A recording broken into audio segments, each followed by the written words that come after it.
Yan guys, ito na status ng ano natin ng installation ng tie rod at saka yung backfilling. Yan. So ang natapos na natin ay 26 tie rods. Ito yung pang number 26 guys. So, and yung backfilling halos ano na nasa 2 meter na lang yung balance natin guys dun sa portion na natapos na yung tie rod. Yan. Sa parting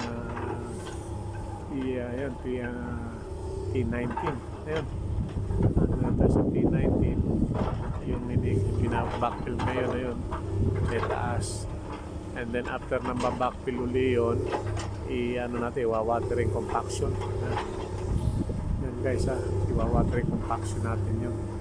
Ayun doon nagtatrabaho yung ating excavator ngayon doon sa first layer na halos na yun, sa last layer na.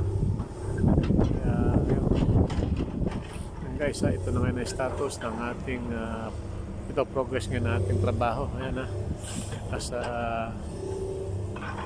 tie rod number 26 na tayo, at yung ngayon magbabackfill pa rin tayo doon, nagle-leveling backfill na tayo doon guys ito na status, ito yung progress ng natin ng trabaho ngayon sa backfilling and then sa installation ng tie rod.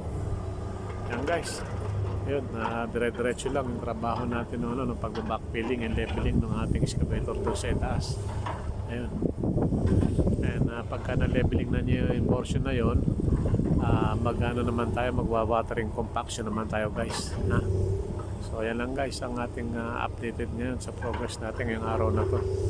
Ito ang ating progress, work progress ngayong araw na to guys.